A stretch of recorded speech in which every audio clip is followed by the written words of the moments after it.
Ladies and gentlemen, coming to you from the Colonial Dungeon, this is the Court Martial Podcast! Introducing your host for this evening, he has a bald spot on the top of his head, and he weighs in tonight at a number you don't need to know. He is the Colonial Loudmouth, Sean McCarty! And welcome to another edition of the Court Martial Podcast. I am, as always, your Colonial Champion, Sean McCarty, and today we are going to talk Royal Rumble 2020. Now, I know I have not posted on this channel in quite some time, but I am back and ready to give you the quality programming you deserve, which is a program made by a Smark for Smarks, and with no justifiable opinion whatsoever, I'm going to review how I, as a fan, liked or disliked Royal Rumble 2020, because obviously this is so early in the show, I don't want to give anything away. But we're going to break it down match by match. If you'll excuse me here, obviously I'm going to be going through some notes that I wrote down on a notebook, so you're going to hear flapping of pages and whatnot, and other various sounds, but believe you me, there were sounds of cheering and excitement and enthusiasm for last night's show. All in all, I have to say I really liked Royal Rumble 2020. It might be one of the better pay-per-views that WWE's put on in some time, and definitely, easily, the best Royal Rumble, potentially ever, in my opinion. It might be my absolute favorite Rumble. But we shall see, as I break it down, what exactly I did like and didn't like, because there was a little bit of everything on this show. As usual, there's the good, the bad, and the ugly, and it wouldn't be a WWE show without it. The show was long, 7 to 11 o'clock, thereabouts, but that's what happens with two Rumble matches in it. It's going to be long. I did not watch the pre-show for that exact reason. I don't really care about the pre-show. I would have liked Sheamus and Shorty G to have been a match that I cared about, but there's nothing that can make me get invested in a guy named Shorty G, which is a shame because I love Chad Gable. But that's a tangent for another time. So we open up the main show. We get the nice set of fireworks. Michael Cole, in his most enthusiastic weenie voice, says, "Welcome to the Royal Rumble," blah, blah, blah. And we're starting out with a Falls Count Anywhere match between Roman Reigns and King Corbin in a feud that has involved dog food, and just all in all, this match was good. I actually really liked this match. Obviously the build-up, I don't watch Raw and SmackDown. For those of you who are interested, I don't watch Raw and SmackDown. Basically, what I do when I go to wrestling shows is look at the show value total, like the how it comes together, as well as each individual match and certain things I like and certain things I don't. But keep in mind, I'm not avidly following these storylines. I keep somewhat invested, but I pretty much going by the promo packages they put in these shows. So with that in mind, it was smart of them to open up with Reigns and Corbin, I think, because Corbin and Reigns, both of them are fairly good, but there was a lot of really high impact stuff tonight, and knowing the crowd reaction and knowing Houston, I don't think that if this had went on later in the card, people would have cared, or it just would have been booed. They could have gotten the recipients of some really nasty chants, and they didn't, because they started out with this, which the crowd got into. I did like Corbin's entrance being on top. I don't know if he does that all the time, where he's on the pedestal and the four guys are walking him in, but that was a nice little touch. And it also reminded me a little bit of what they like to do when they did like WrestleMania 9 and things like that. So it was a nice little callback to that. The two-man team of Michael Cole and Corey Graves, as insufferable as those two are, it emphasizes how much better two-man teams are as opposed to three-man teams, because you're not trying to divide your attention and get everybody shit in.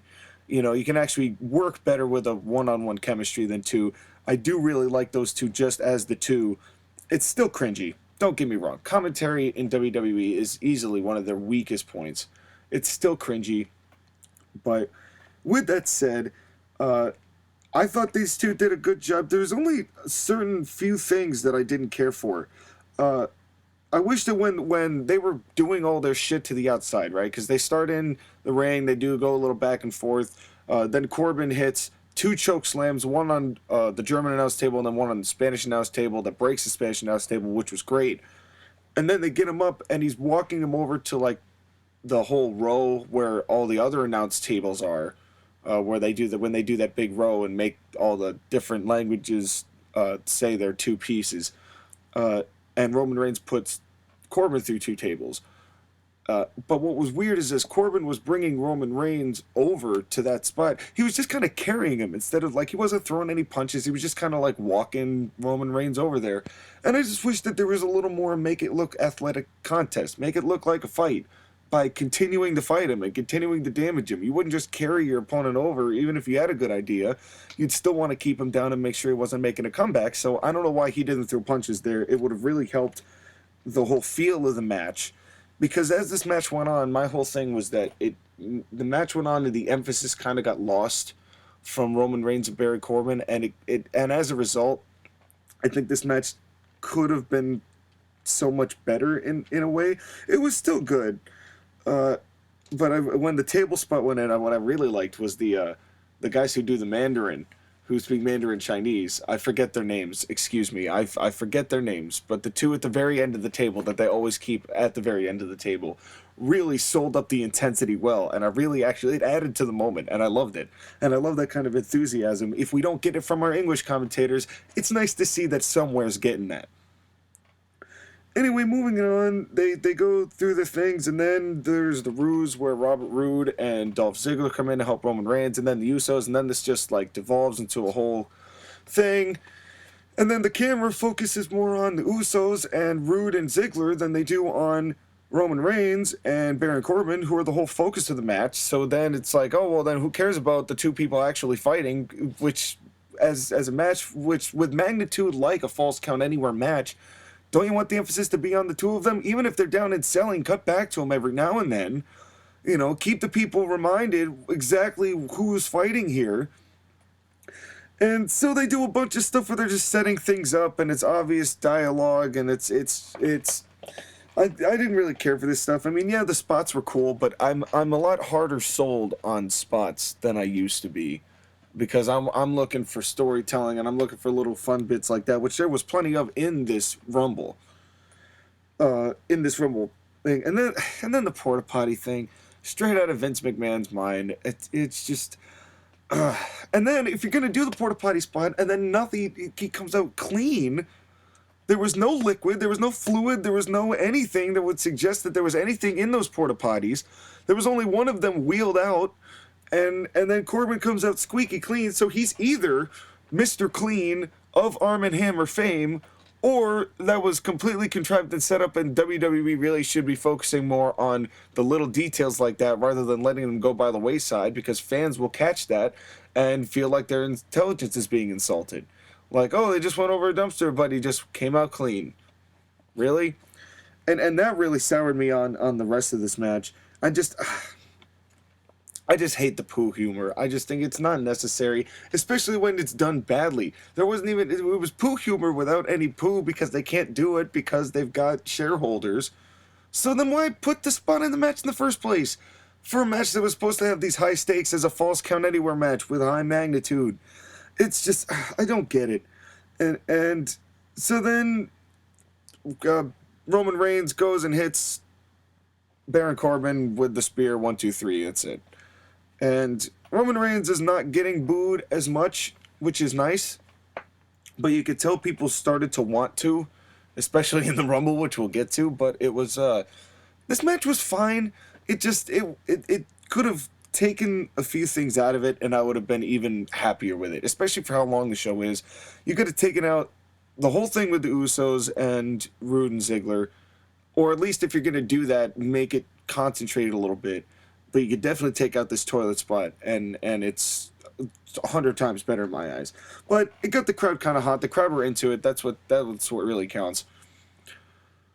And then we have this really weird KO and Joe, like this really awkward back and forth time about, oh, well, if you're in my way, I'll throw you over the Rumble. And they do this promo every year, and it's just as tactless every year. It's just, we all get it. It's like we all get what's going to happen with that. And I know they're trying to do that for casual fans, but there are no more casual fans.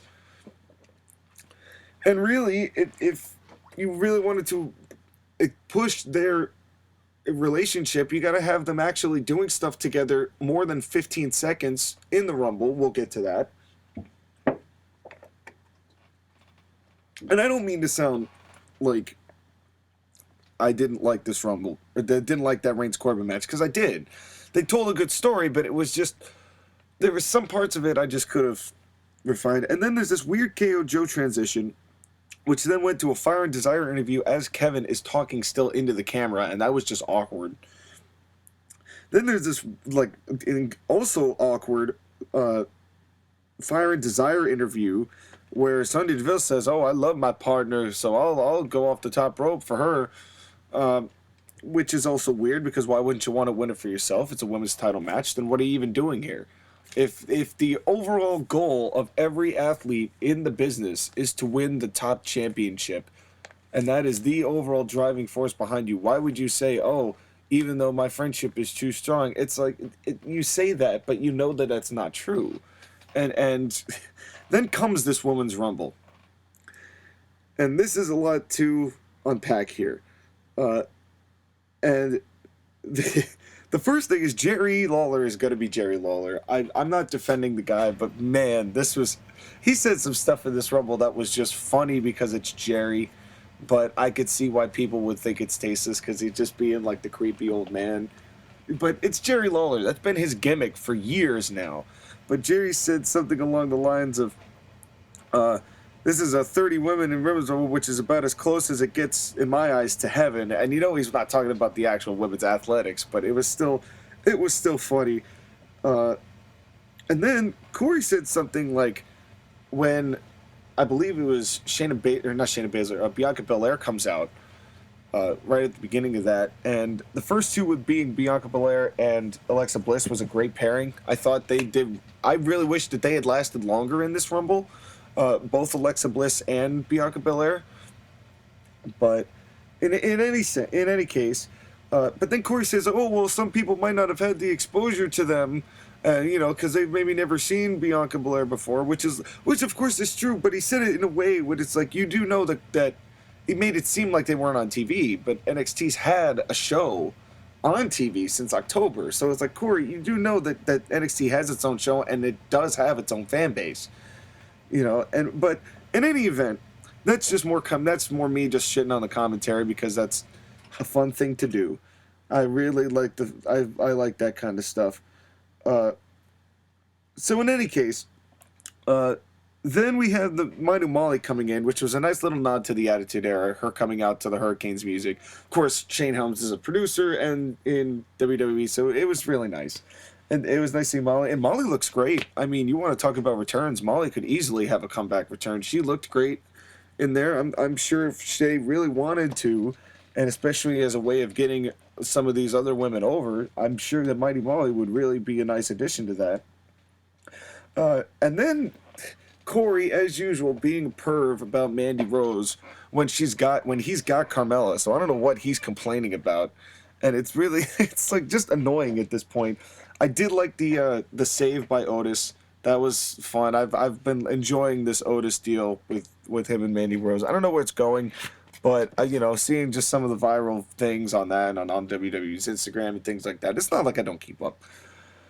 And then the combo, they did the Fire and Desire combo on I forget who, and that was just straight up bad.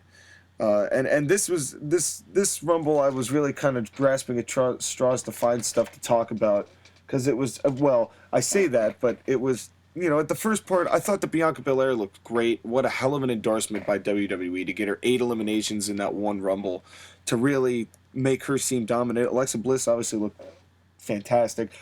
I don't know what the deal was with Kairi Sane pulling out the umbrella and just like confusing people, but she looked great. I thought it was nice seeing her come back. And it really, there was the save from Alexa Bliss where she pulled Bianca Belair's hair in order to stop her from being eliminated, which was cool because she kind of dove her way back in, and that was also cool. And then Tamina showed up, and they had this like moment with Tamina and Bianca where they're both like staring at each other, and I was just sitting there looking and hearing pretty much ambivalence from the crowd going, man, this is definitely not that Hogan Rock moment they were looking for. It was meh, and it kept going, and then Charlotte Flair comes in. And this is where I knew that this Rumble was going to take a turn, and it sure did, because out goes Belair. And I really would have liked to have seen Belair longer. I don't think Charlotte needed that elimination either, truth be told.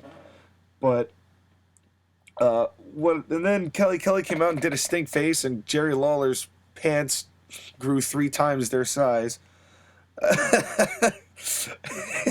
and I was happy to see that Natalya got her own 3D graphic, which not everybody got, and I don't even think the Queen got. I don't think Charlotte did. Maybe she did. I don't remember. Somebody please remind me if she did. But in any event, Natalya gets a 3D graphic. I was like, oh, good for her. God, Beth Juice. I don't. Somebody please tell me what exactly it was that caused that, because it was hard to tell. Because part of it looked like it was a punch from Charlotte Flair, and another one looked like she just like hit the ring post. But the more this match went on, and the more bloody she got, and it was rough.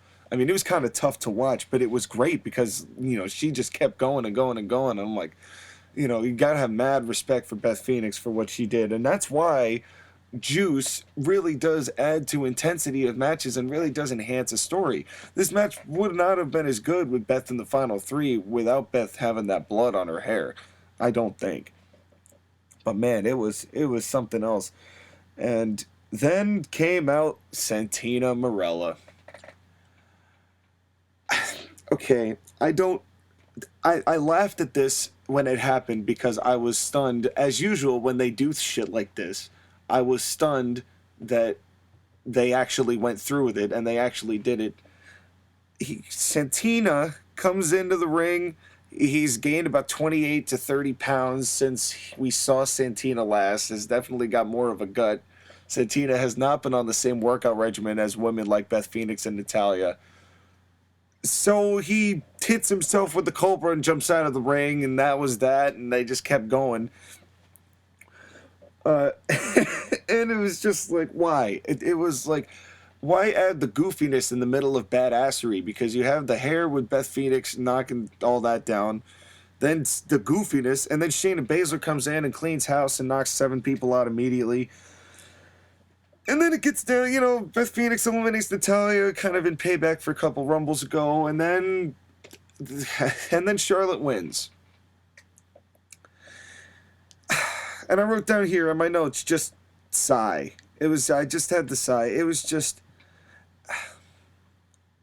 I mean, all for Charlotte. She comes out and she does a heel promo afterwards, that cocky heel promo, which she's good at, obviously, because it's Charlotte. But my big issue with this is WWE booking safe, and I hate when they book safe, because instead of giving us something that Becky Lynch could really work with, instead we've kind of got another main event level match of Charlotte and Becky, which obviously it is not going to be the main event this year. I think that goes without saying, and that's not a knock or a criticism. I just don't think on the card it's going to make it that far. Will Charlotte Becky? Not even if Ronda Rousey comes back in, because I don't think there's enough time to build that successfully. But it's just, this is WWE booking safe, not wanting to break any boundaries, not really wanting to break any women's boundaries, and trying to keep the titles in the possession of the horsewomen. And it's just, it definitely petered out what otherwise was the best women's Rumble to date. There was obviously some issues with it, that I didn't mention. I didn't mind the whole Lana Liv thing, but it was still kind of blah. To me, this was easily the best women's Rumble to date. No debate about that. There were 2 people who looked very strong in this match, but one or both of them should have, obviously both of them couldn't have won, but either Bianca Belair should have stayed in longer, or Shayna Baszler won this to really have cemented this as something to really watch. And instead, we got regular stuffed Oreos. And nothing against regular stuffed Oreos, but when people are accustomed to getting double stuff for the same price, and all these other different flavors of Oreos you can get, and I'm not plugging them, I'm just saying, when you've got so many other options that are unique and different and appetizing, and you choose to bring regular stuff Oreos, it's like, okay, great, Oreos, still, that's nice, thanks, but you had so many more other options you could have chosen that we would have liked better here at this party that we call the Royal Rumble. So it's no disrespect to Charlotte. Obviously, Charlotte's going to be fantastic and knock it out of the park like she always does, but for my money, she didn't need this win.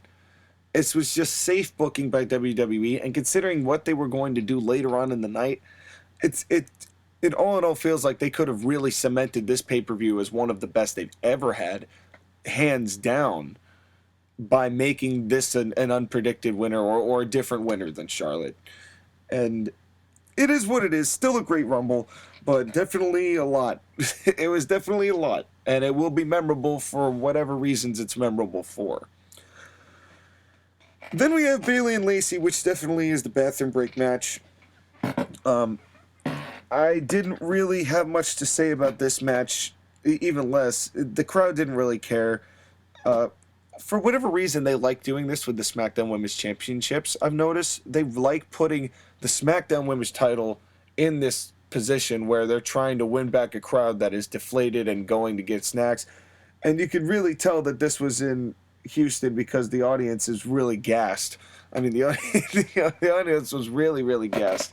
They say that Houston is one of the largest cities in America, and it is an epidemic, and there's no disputing that.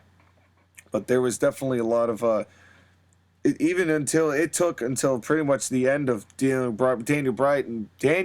Bryan and Bray Wyatt for the crowd to really get invested in this. They really needed that breather.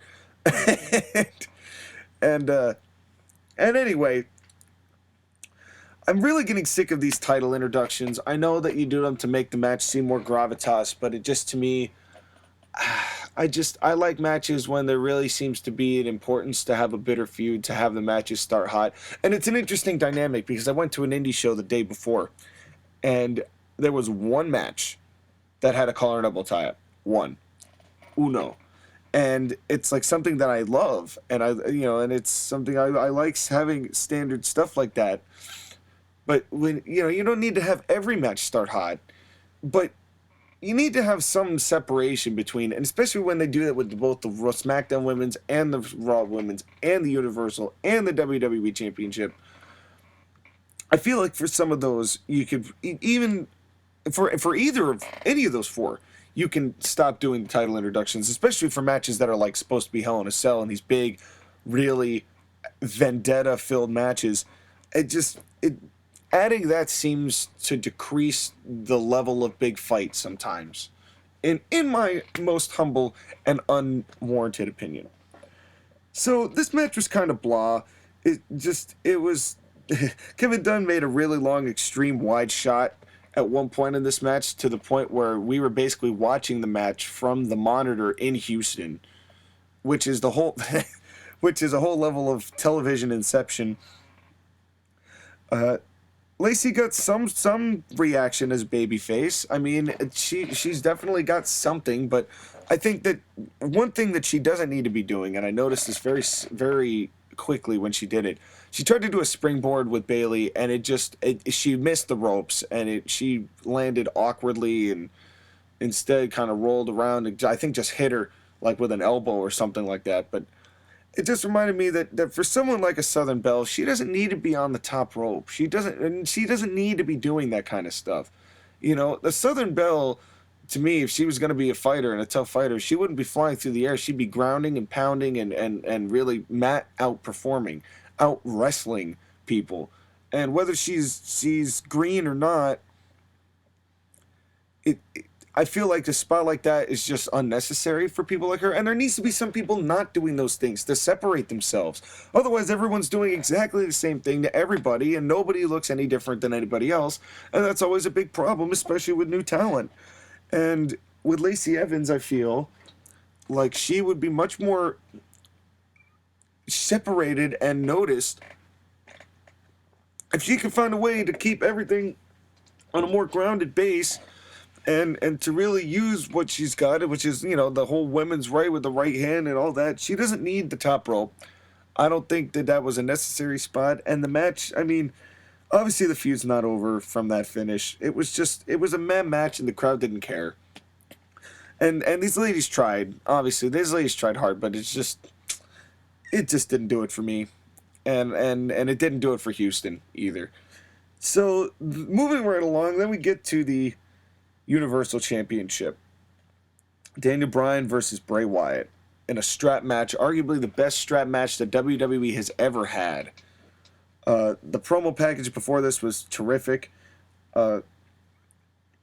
Obviously, the best part about this match was that there was no red light. That the fact that we could all see Bray Wyatt and Daniel Bryan immediately made this probably one of the Fiend's best matches. Daniel Bryan getting people actually really full-fledged into it, like he might just have a chance in it. Bray was just brutal with those welts on the back of Daniel Bryan, which was just absolutely brutal. And I was also reminded in this match that Cole really just does not know, in any capacity, how to sell intensity. Because, to me, Michael Cole just is not Mr. Intensity, and that's just the way it is. And I've said this many times, just Cole just does not bring me into the moment. And it's no disrespect to Cole. He's been doing this for a long time. It's with having Vince in his ear. It's really what it is. It's Vince in his ear that does it.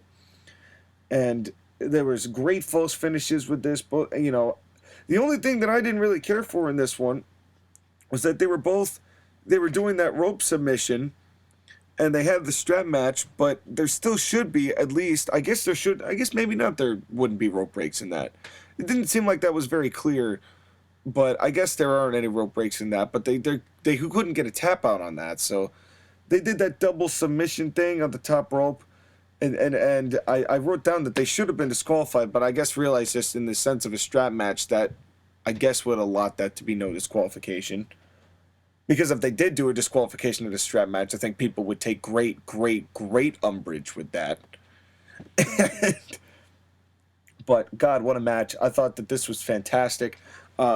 There was one moment where The Fiend went and actually, took down Daniel Bryan, and Cole said something along the lines of Bray mounts, and The Fiend mounts him, and I don't ever want to hear that again from Michael Cole.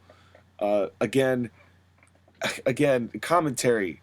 These matches would sound so much better if this commentary was fresher and didn't have the stigma that it has currently on it. But obviously Bray Wyatt and Daniel Bryan are arguably two of the best in WWE today. I mean, two of the best in the world at what they do. It was a great match. I thought that it was the best singles match of the night by a long shot. These two, I liked their match at Survivor Series, but this was definitely even better. Even better. And I really appreciate what they did here. And now, I'm going to... the only thing I didn't like about that, before we move on, the only thing I didn't care about that was that Daniel Bryan, when he was walking to the back and they were helping him walk back, I was reminded to the Attitude Era days when they were doing that kind of thing with Mick, where they do that prolonged, I'm going to walk under my own power thing, where they had all the the medical officials. JR back in the day would be selling that, putting that over, there's a man who's fighting for, there's a man who's not letting, what tenacity, what toughness on this man, and blah, blah, blah, and I'm glad that Cole and Graves don't do that, not because that doesn't put Bryan over, but also because I think they both realize neither of them have the ability to say anything in that moment that wouldn't just ruin the moment. So it's an interesting dynamic. It just goes to show that there really needs to be more solid commentary in wrestling as a whole. And I'm not saying JR is necessarily the person to have that. I'm just saying, in general, commentary needs an overhaul. So anyway, then comes Becky Lynch versus Asuka. And I am still a huge fan of Asuka. Her coming out... This match was great. I thought it was actually very fun. It told a good story.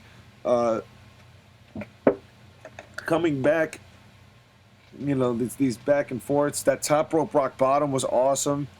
There was a really nasty Beck Exploder where Asuka landed, her neck just hit the back of the ring barricade really nastily.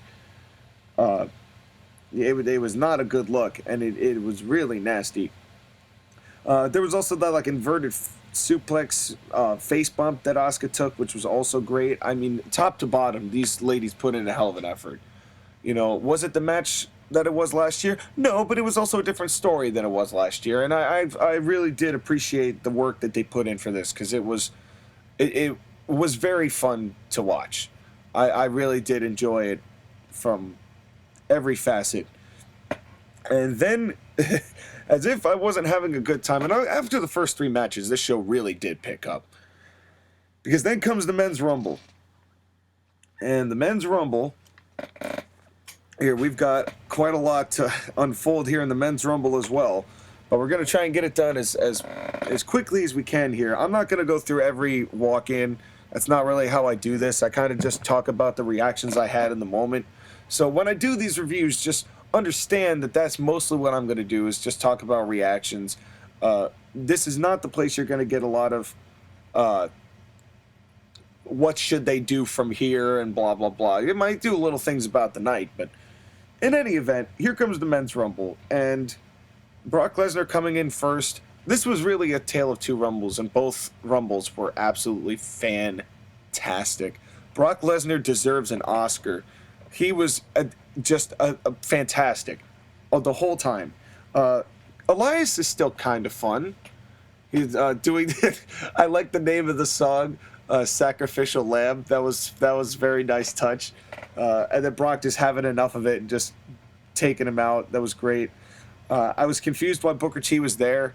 I know that he's a Houston native, but it almost got me a little worried that he might also return in the Rumble, but he didn't. Not that I wouldn't have welcomed that, but it also would have diminished the pop that was coming on later. Then Cannon Fodder 2 to 4. I'm not even going to say their names because it didn't matter. They must have said, "This is unprecedented," or "This is the first time this has ever happened," at least 1,000 times, and it was so annoying. It's like, we get it. Let's let's just keep it moving, shall we? And then they had a great moment with Kofi Kingston. Kofi, as over as he was before, which still I don't get. Obviously, he's not going to be the biggest guy, but it was nice to see this little moment with Kofi, and then with Ray and Big E, and that clothesline from Brock off Big E's back was absolutely tremendous. It really was. That was wonderful. And then they started to do a bunch of callbacks, like they did the Shelton and Benjamin callback, which was very cool. MVP coming back was cool. This is where I really started to enjoy Brock, because Brock was just having a good time throwing everyone around.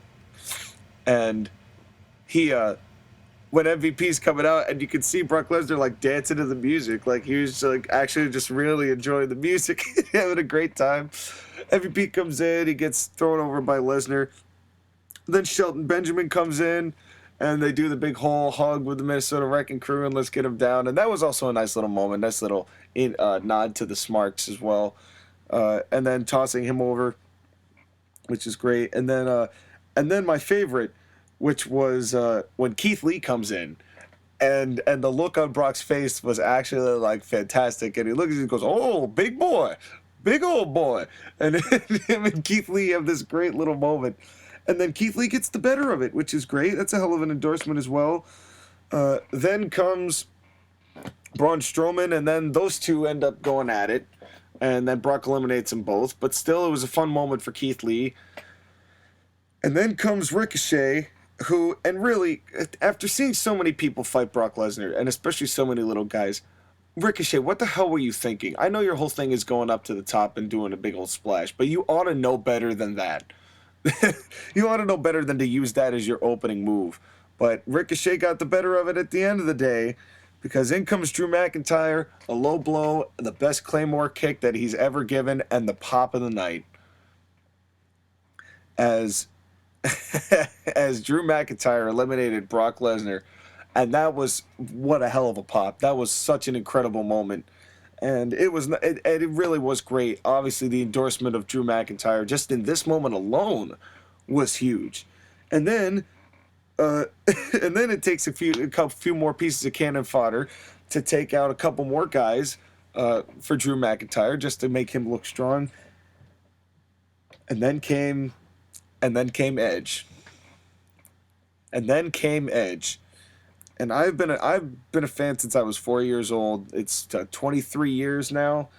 I've been watching wrestling, and that arguably was one of the greatest moments I've ever seen in pro wrestling. Hands down, the pop, the energy, the emotion behind Edge's face when he looks out and he sees everybody and he says, "Yeah, that's," and he realizes, "Yeah, this is happening." And obviously I'm gonna worry the hell about him with the neck injuries because I love Edge. Edge is one of the best there is. I mean, he's undoubtedly warranted his Hall of Fame, and the fact that he's coming and staying around for 3 more years is absolutely great. And wow, it really was fantastic. It made me feel like a little kid again, seeing him come back after 9 years. And I hope it works for him. I hope that everything goes well for Edge, and we don't see something we don't want to see. But what a moment, what a moment, and he looked great all night. Because then out comes Orton, then they do the rated RKO thing. I really like the funny thing they did with Matt Riddle, where Matt Riddle comes out and Tom Phillips or Michael Cole says, "Oh, this is the original bro," and Booker T goes, "Nah, I'm the original bro, man." That was great. That made Booker T stay in this Rumble great. That was really funny. I don't know what went on with Matt Riddle, but what a cast of characters they kept for this final bit of the Rumble. Uh, Tremendous stuff. Seth Rollins coming in last was great. It was so well put. Everyone, like the final eight, hell had a good legitimate chance to win it, and it was just tremendous. And Drew winning the Rumble at the end between him uh and Rollins' stuff was great too. I don't want to discount Seth Rollins and what he did in that devolving because that was a nice piece as well. But Drew beating Roman Reigns as Roman Reigns was gonna get booed out of the building, I think that would have really turned everybody back sour on him. But what a match! What a match! What a pay-per-view! I was gassed. I was so gassed because of the emotional roller coaster that was this pay-per-view. I mean, top to bottom, honestly, this pay-per-view was absolutely one of their best. One of their best. I mean, they had some moments, of course, it always does, but it picked up to deliver really a fantastic show. Those last three matches were absolutely brilliant. Even in the first half of the card, nothing was insufferably bad. Uh, it just to me, I don't like giving scores because I'm just a smark. I just like talking about how I reacted in the moment. So I'm not giving this a score uh, out of 10 or 5 or whatever, but it was definitely one worth watching. If you didn't get a chance to watch it, it's definitely worth the watch. And now that I've spoiled everything for you, I'm sure it's going to make the moment feel that much more important. But to be fair, I didn't watch the streak break at first, and it took me a little while to get back to that. But even and when I watched it for the first time, even knowing it had happened, it's still goosebumps. I truly believe that return was that kind of goosebumps moment. It was incredible. And with that, we are going to have to take our first commercial break. Now, if you liked or disliked whatever it is that I just talked about, feel free to leave your opinion in the comments section. And if you want to hear more than my opinion, I highly recommend going to TAW Gaming, where they have just released their Royal Rumble 2020 review. Did Josh Ageddon as well as Skylar, so feel free to give them a look at. But until then, thank you very much for listening. We will be back very shortly, right after these messages.